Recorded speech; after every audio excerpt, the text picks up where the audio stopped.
O Pentágono negou informações da milícia talibã de que um avião teria sido derrubado perto de Kandahar e 5 soldados americanos teriam morrido no atentado suicida. As primeiras imagens dos fuzileiros navais americanos perto de Kandahar foram divulgadas hoje. As imagens dos fuzileiros navais perto de Kandahar foram feitas na última terça-feira, mas só foram divulgadas neste sábado. Os soldados americanos montaram uma base numa área tomada durante uma operação noturna no último domingo. Hoje, aviões americanos bombardearam posições do Talibã em Kandahar e também em áreas montanhosas, em busca de alvos da rede terrorista Al-Qaeda. Em terra, a Aliança do Norte anunciou que vai reforçar o efetivo com o envio de 4.000 soldados para a região, enquanto forças tribais de oposição ao Talibã anunciaram ter tomado parte do aeroporto de Kandahar. Na Alemanha, os soldados americanos que foram feridos durante o conflito em Mazar-e-Sharif receberam uma condecoração de guerra. Eles disseram que querem voltar ao fronte quando estiverem recuperados. Os soldados estavam ajudando a Aliança do Norte a conter uma rebelião de talibãs que estavam presos quando foram atingidos por uma bomba americana que errou o alvo. Um agente da CIA, Central Americana de Inteligência, morreu durante a rebelião. Os talibãs libertaram um jornalista canadense que estava desaparecido desde o início da guerra. Ken Hetman foi entregue a diplomatas canadenses em Shaman, na fronteira do Afeganistão com o Paquistão. Um alto oficial talibã garante que resgatou Hetman de sequestradores que ele não soube identificar quem eram. A informação foi dada por autoridades paquistanesas. Nem o rei deposto do Afeganistão, Zahir Shah, nem o presidente da Aliança do Norte, Burhanuddin Rabbani, vão liderar o governo de transição que deve ser estabelecido por um acordo a ser anunciado amanhã. Mas, de acordo com diplomatas, a Aliança do Norte, principal grupo anti-Talibã, deverá ficar com a maioria dos cargos do governo provisório. O ministro do Exterior da Aliança do Norte, Abdullah Abdullah, disse em Cabul que o grupo está pronto para dividir o poder no Afeganistão. Abdullah afirmou que os representantes afegãos reunidos em Bonn, na Alemanha, estão muito próximos de um acordo para a formação de um governo provisório. O acordo era esperado para hoje, mas a ONU anunciou que ele vai ter que ser adiado pelo menos até domingo, por causa de um atraso nas discussões. A Aliança do Norte aparentemente superou as divergências internas que surgiram ontem. Segundo diplomatas, nem o presidente da aliança, Burhanuddin Rabbani, nem o rei deposto, Zahir Shah, vão liderar o governo de transição, que deve ser formado por 25 integrantes, a maioria da Aliança do Norte. O presidente americano George W. Bush pediu ao Congresso que tome atitudes corajosas para recuperar a economia do país. Na sua palestra semanal de rádio, o presidente Bush voltou a cobrar um acordo no Congresso em torno do pacote de estímulos à economia. Ele pediu que os parlamentares completem seu esforço e enviem o resultado prontamente ao seu gabinete. Bush repetiu com mais ênfase ainda o que tinha afirmado ontem, depois de divulgados os últimos indicadores econômicos do Departamento do Comércio. Números que mostraram ter sido maior do que se esperava a redução no ritmo da economia no terceiro trimestre do ano. Essas novas provas de declínio da economia, segundo a Casa Branca, deixaram o presidente perturbado. O Departamento do Comércio também registrou nova redução dos lucros das empresas. Diante dos indicadores, segundo o porta-voz Ari Fleischer, seria simplesmente inimaginável o Senado abandonar o trabalho sem completar o esforço em busca de um acordo sobre o pacote proposto. Bush declarou-se pronto a trabalhar estreitamente com o Senado para ajudar a completar o esforço com êxito. O impasse no Congresso é causado pela divergência entre democratas e republicanos. A oposição acusa a proposta de só beneficiar empresas, em detrimento das pessoas que estão perdendo o emprego por causa do declínio da economia. De Nova York, Agemiro Ferreira para a Globo News. Kandahar, o quartel-general talibã. E aumenta a confusão sobre baixas americanas e talibãs. Enquanto se anuncia que o aeroporto de Kandahar já foi tomado, em meio a bombardeios que teriam causado mais de 30 mortes civis, os talibãs dizem que derrubaram um avião americano. Bandeira dos Estados Unidos hasteada em solo afegão. São as primeiras imagens da base aérea tomada pelos fuzileiros navais americanos perto de Kandahar, o último reduto do Talibã. Um alvo que já está na mira desses soldados. São 1.100 fuzileiros prontos para enfrentar o que restou da milícia fundamentalista que mandava no Afeganistão. Mas antes de usar as armas, a missão é doméstica: arrumar o quartel-general e sacudir a poeira do deserto. No campo diplomático, a batalha é em Bonn, na Alemanha.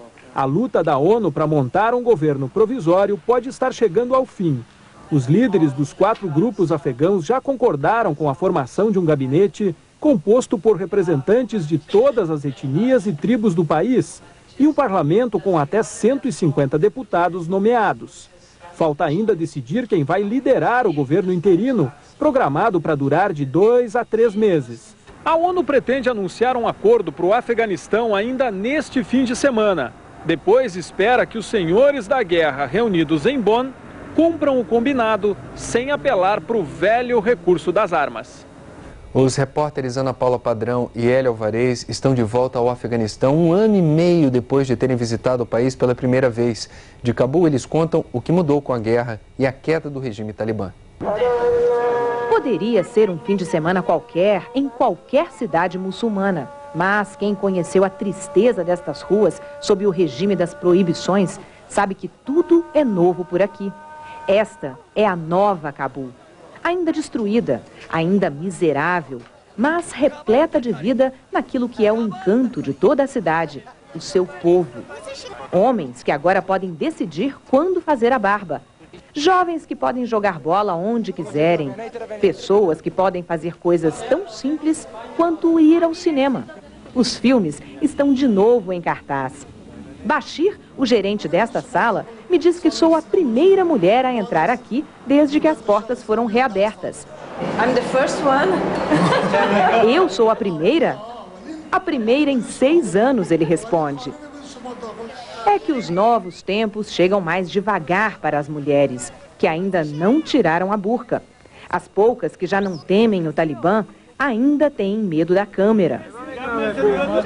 Por isso, mesmo não sendo obrigada, decido cobrir a cabeça em respeito à fé local e facilitar assim o contato com as pessoas. A presença de jornalistas ainda é estranha para os locais. Esta mulher me diz que só espera uma decisão oficial de um novo governo para descobrir o rosto e voltar a trabalhar. Muitas outras coisas foram liberadas. A música. E é comovente ver a alegria deste homem que agora pode sintonizar o rádio na rua. Lojas de fitas cassete estão em cada esquina da cidade livre. Livre também para se exibir em fotos. Hamid é um fotógrafo que trabalhou escondido nos últimos anos. Ele me leva ao parque, onde clicava seus clientes nos cochilos talibãs. E me conta que as fotos eram reveladas numa loja clandestina. Prova de que lei alguma pode proibir uma população inteira de fazer o que quer. Neste país de imagens proibidas, onde o governo talibã confiscou e destruiu centenas de aparelhos de televisão durante os últimos 6 anos, bastaram algumas semanas para que a criatividade das pessoas trouxesse de volta as imagens do mundo às telas da TV.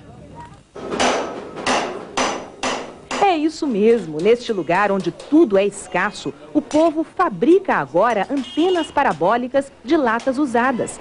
E TVs há muito escondidas nos porões podem voltar a sintonizar emissoras distantes.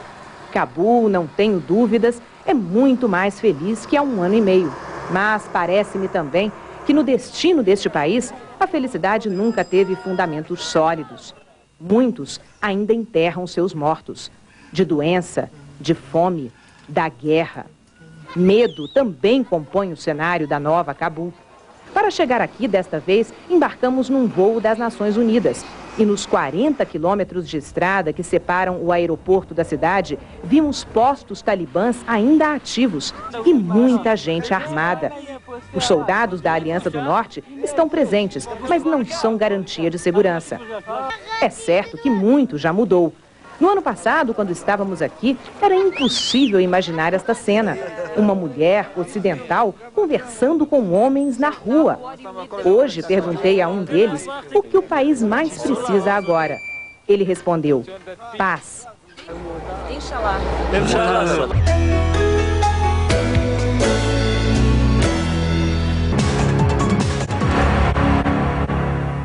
Um hospital russo começa a funcionar em Cabul na ajuda humanitária do país ao Afeganistão. E os soldados americanos se preparam para expulsar a milícia talibã de Kandahar. A base dos soldados americanos fica num aeroporto e começou a ser montada na semana passada. Poucos jornalistas têm acesso ao local nos arredores de Kandahar. Além dos 1.100 americanos, militares britânicos, alemães e australianos também estão na base. O exército não informou qual vai ser a participação dos soldados na tomada de Kandahar, o último reduto talibã no Afeganistão. Em Cabul, na capital do país, o ministro russo para situações de emergência visitou o hospital que começou a funcionar hoje. A segurança foi reforçada. Os russos travaram uma guerra com o Afeganistão nos anos 80, mas agora prestam ajuda humanitária. Os 80 médicos também vão preparar os afegãos para emergências de saúde. A Rússia quer firmar laços diplomáticos com o governo que vai assumir o poder em Cabul. Moscou ainda tem grande influência sobre as ex-repúblicas soviéticas da Ásia Central que fazem fronteira com o Afeganistão. O Unicef está ensinando crianças afegãs em Cabul a evitar minas terrestres. As aulas, de 2 horas, são dadas dentro da embaixada russa. O Fundo para a Infância e Adolescente das Nações Unidas espera que as crianças ensinem para os amigos e parentes o que aprenderam. Essa é a primeira vez em 5 anos que meninos e meninas sentam lado a lado em uma sala de aula.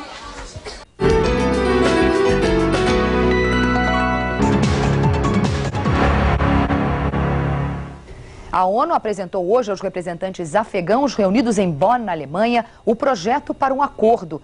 A ideia é criar um gabinete interino para governar o Afeganistão durante os próximos meses, até a reunião de um tradicional conselho tribal.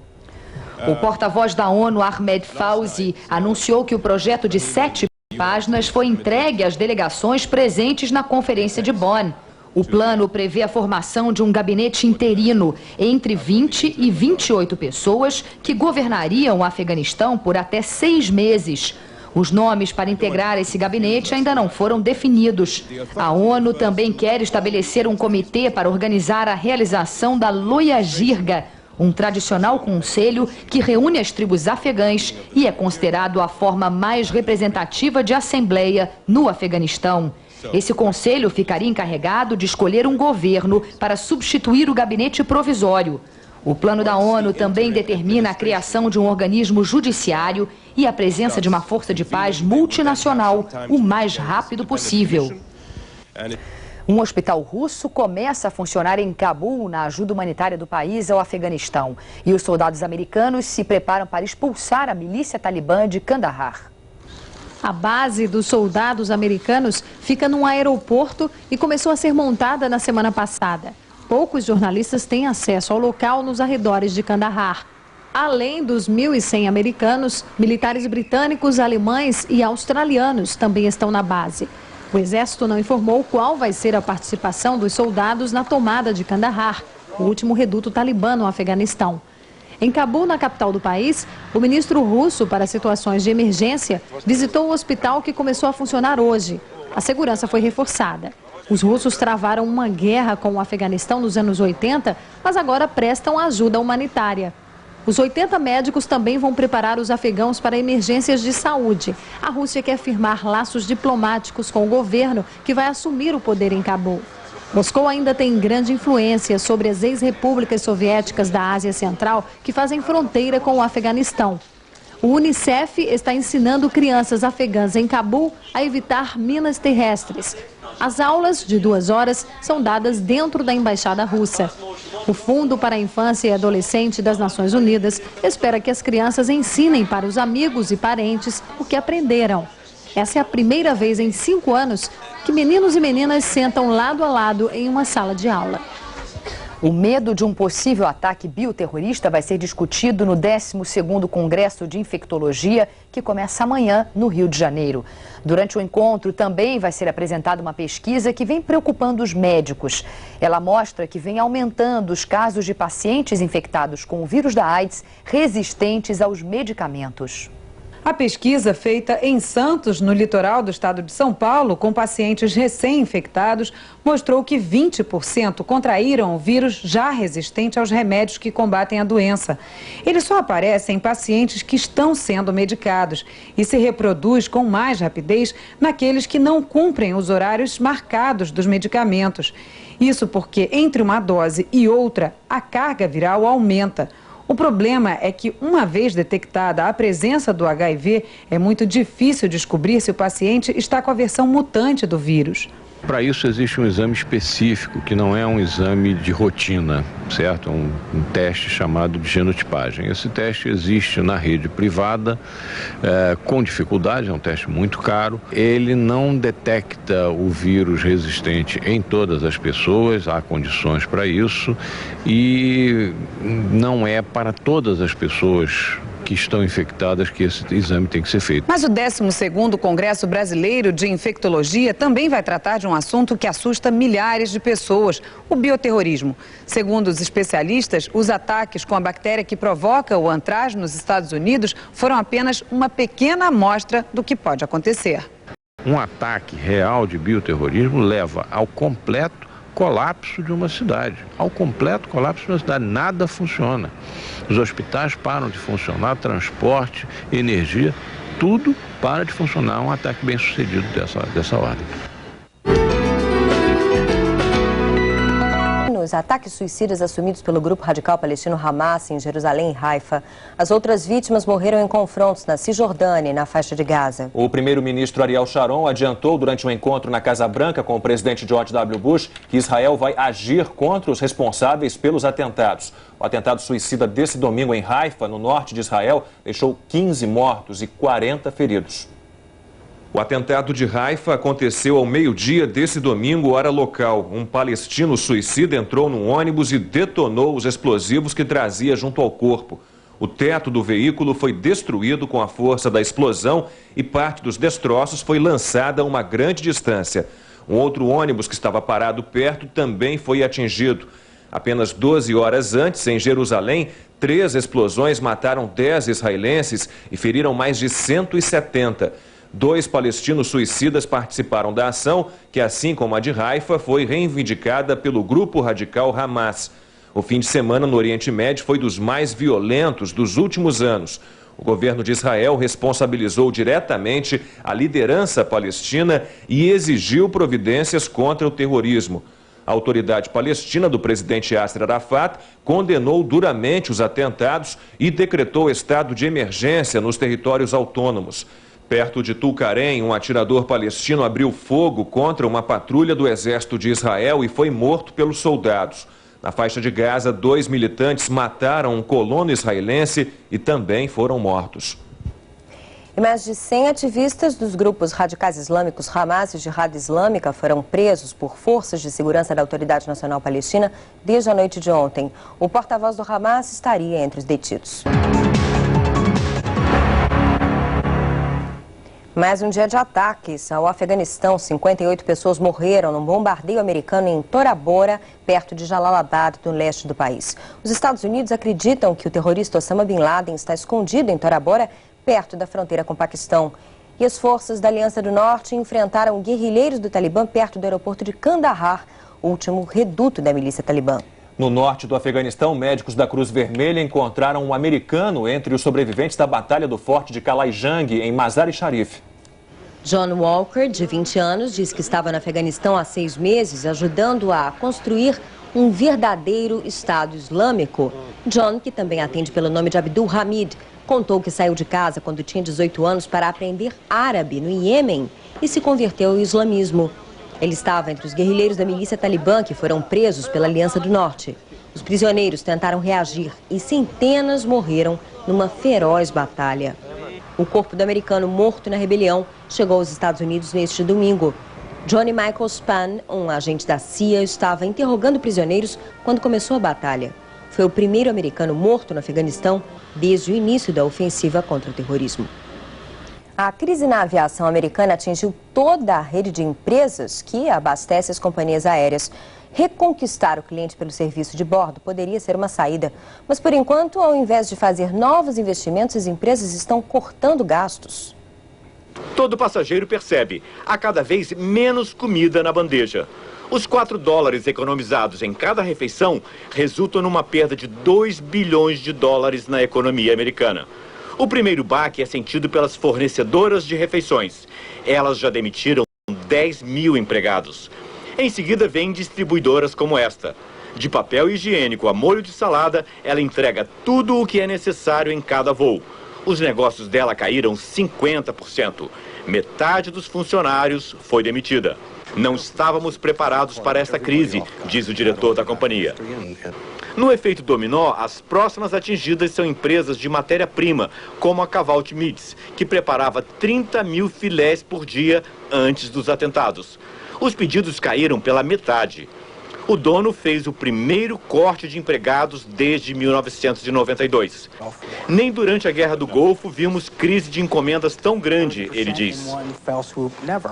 A comida de avião é preservada em gelo seco. Nesta empresa, o dono conta que o volume caiu em 40%. As companhias americanas de aviação dizem que já perderam $2 bilhões desde 11 de setembro. Demitiram 90 mil empregados. A única indústria ligada a elas, que não sofreu perdas, pelo contrário, está vendendo cada vez mais, é a de amendoins.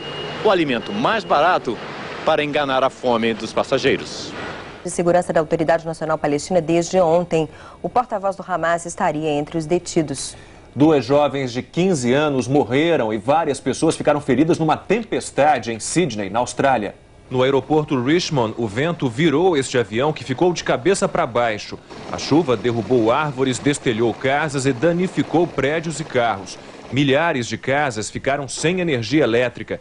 Árvores caíram sobre trilhos de trens, atrapalhando o sistema de transportes. As 2 jovens de 15 anos morreram quando uma árvore caiu sobre a barraca de camping em que elas dormiam.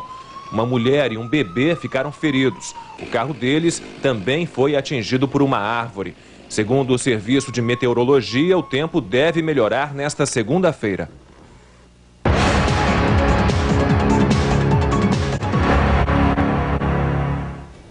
Pode sair hoje o acordo sobre o governo provisório no Afeganistão, que está sendo negociado na Alemanha. Mas em Cabul, o ex-presidente Burhanuddin Rabbani se encontrou hoje com representantes da Aliança do Norte. No encontro, o ex-presidente tentou acertar com a Aliança do Norte a permanência no poder por mais 6 meses. Burhanuddin Rabbani também disse que não vai entregar aos americanos os integrantes do Talibã e da Al-Qaeda capturados até agora. Os representantes afegãos, reunidos em Bonn, na Alemanha, podem anunciar hoje o acordo para a formação de um governo interino, que duraria 2 anos. Mas as negociações em Cabul podem atrapalhar os planos da reunião da Alemanha, promovida pelas Nações Unidas. Mais um dia de ataques ao Afeganistão. 58 pessoas morreram num bombardeio americano em Tora Bora, perto de Jalalabad, no leste do país. Os Estados Unidos acreditam que o terrorista Osama Bin Laden está escondido em Tora Bora, perto da fronteira com o Paquistão. E as forças da Aliança do Norte enfrentaram guerrilheiros do Talibã perto do aeroporto de Kandahar, último reduto da milícia talibã. Um ex-vice-ministro do interior do Afeganistão desertou. Ele deixou a milícia talibã, que controlava o país, e ficou em Cabul depois que a Aliança do Norte tomou a cidade no mês passado. Um dos principais integrantes do primeiro escalão do Talibã, o ex-vice-ministro do interior Mullah Qaskar, desertou a milícia no dia 13 de novembro. Ele continua morando em Cabul, que agora é controlada pela Aliança do Norte. Qaskar disse que o líder talibã, o Mullah Omar, sabe que vai ser morto, mesmo que se renda, e por isso vai lutar até o fim. Ele confirmou que o terrorista Osama Bin Laden tem ligações com a milícia e ajudou a armar os guerrilheiros. O ex-vice-ministro foi contra a destruição das estátuas gigantes de Buda e disse que a questão esconde o segredo dos 23 anos de guerra no país. Qaskar não quis revelar que segredo é esse, dizendo que iria custar a vida dele. No norte do Afeganistão, médicos da Cruz Vermelha encontraram um americano entre os sobreviventes da batalha do forte de Kalai-Jang, em Mazar-e-Sharif. John Walker, de 20 anos, diz que estava no Afeganistão há 6 meses, ajudando a construir um verdadeiro Estado Islâmico. John, que também atende pelo nome de Abdul Hamid, contou que saiu de casa quando tinha 18 anos para aprender árabe no Iêmen e se converteu ao islamismo. Ele estava entre os guerrilheiros da milícia Talibã que foram presos pela Aliança do Norte. Os prisioneiros tentaram reagir e centenas morreram numa feroz batalha. O corpo do americano morto na rebelião chegou aos Estados Unidos neste domingo. Johnny Michael Spann, um agente da CIA, estava interrogando prisioneiros quando começou a batalha. Foi o primeiro americano morto no Afeganistão desde o início da ofensiva contra o terrorismo. A crise na aviação americana atingiu toda a rede de empresas que abastece as companhias aéreas. Reconquistar o cliente pelo serviço de bordo poderia ser uma saída. Mas, por enquanto, ao invés de fazer novos investimentos, as empresas estão cortando gastos. Todo passageiro percebe, há cada vez menos comida na bandeja. Os 4 dólares economizados em cada refeição resultam numa perda de 2 bilhões de dólares na economia americana. O primeiro baque é sentido pelas fornecedoras de refeições. Elas já demitiram 10 mil empregados. Em seguida, vêm distribuidoras como esta. De papel higiênico a molho de salada, ela entrega tudo o que é necessário em cada voo. Os negócios dela caíram 50%. Metade dos funcionários foi demitida. Não estávamos preparados para esta crise, diz o diretor da companhia. No efeito dominó, as próximas atingidas são empresas de matéria-prima, como a Cavalt Meats, que preparava 30 mil filés por dia antes dos atentados. Os pedidos caíram pela metade. O dono fez o primeiro corte de empregados desde 1992.